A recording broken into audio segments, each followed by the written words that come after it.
मेरे भाइयों और बहनों, आप सबको नमस्ते, गुड मॉर्निंग और प्रभु यीशु मसीह के नाम में आप सबको जय मसीह की।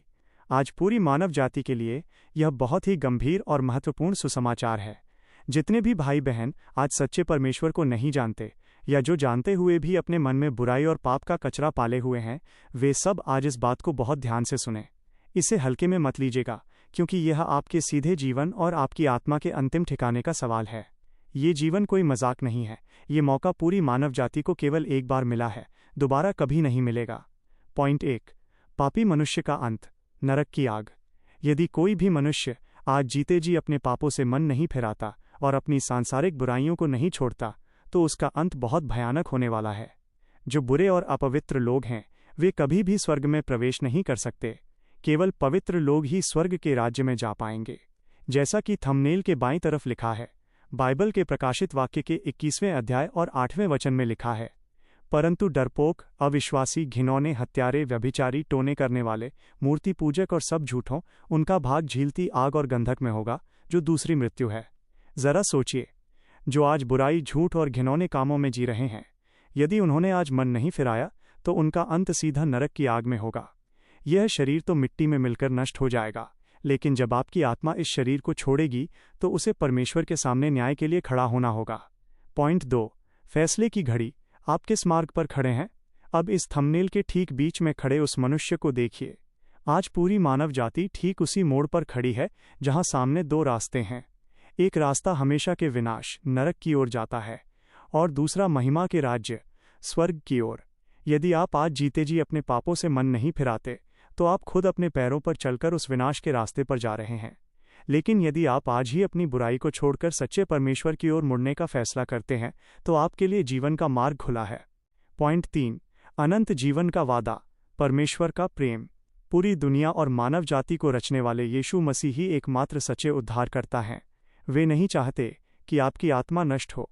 आज भले ही आप उन्हें अपनी इन आंखों से नहीं देख पा रहे हैं, लेकिन एक दिन जब वे दोबारा बादलों पर आएंगे तो पूरी दुनिया उन्हें अपनी आंखों से देखेगी। उस दिन विश्वास करने वालों को एक नया, पवित्र और अविनाशी शरीर मिलेगा और वे हमेशा के लिए उनके साथ रहेंगे।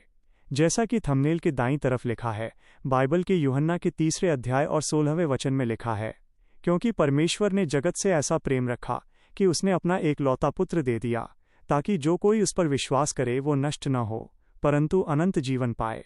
इस अनंत जीवन का कभी अंत नहीं होगा, लेकिन इसे पाने के लिए हमें जीते जी यीशु के पास आना होगा और अपने पापों को स्वीकार करना होगा। चाहे किसी ने कितना भी बड़ा पाप क्यों न किया हो, यीशु का पवित्र लहू उसे पूरी तरह धोकर शुद्ध कर सकता है। पॉइंट 4, माफी और पवित्र जीवन की पुकार। बाइबल के 1 यूहन्ना के 1 अध्याय और 9वें वचन में लिखा है, यदि हम अपने पापों को मान लें तो वो हमारे पापों को क्षमा करने और हमें सब अधर्म से शुद्ध करने में विश्वास योग्य और धर्मी है। और यशायाह के 1 अध्याय और 18वें वचन में लिखा है, तुम्हारे पाप चाहे लाल रंग के हों तो भी वे हिम के समान उजले हो जाएंगे। परमेश्वर आपके हर पाप को क्षमा करने के लिए तैयार हैं, लेकिन उसके बाद आपको एक पवित्र जीवन जीना होगा। उद्धार पाने के बाद हमें यीशु के बताए हुए पवित्र मार्ग पर चलना पड़ता है। बाइबल के 1 पतरस के 1 अध्याय और 15वें से 16वें वचन में लिखा है, परंतु जैसा तुम्हारा बुलाने वाला पवित्र है, वैसे ही तुम भी अपने सारे चाल चलन में पवित्र बनो, क्योंकि लिखा है, पवित्र बनो क्योंकि मैं पवित्र हूँ।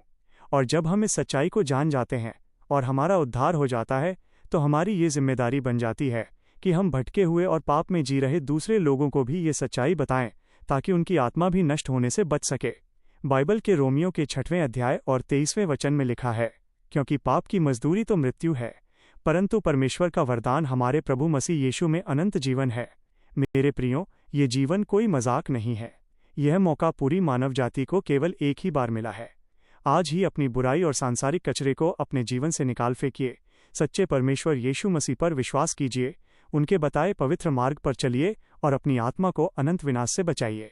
प्रभु आप सबको इस वचन के द्वारा बहुत बहुत आशीष दे।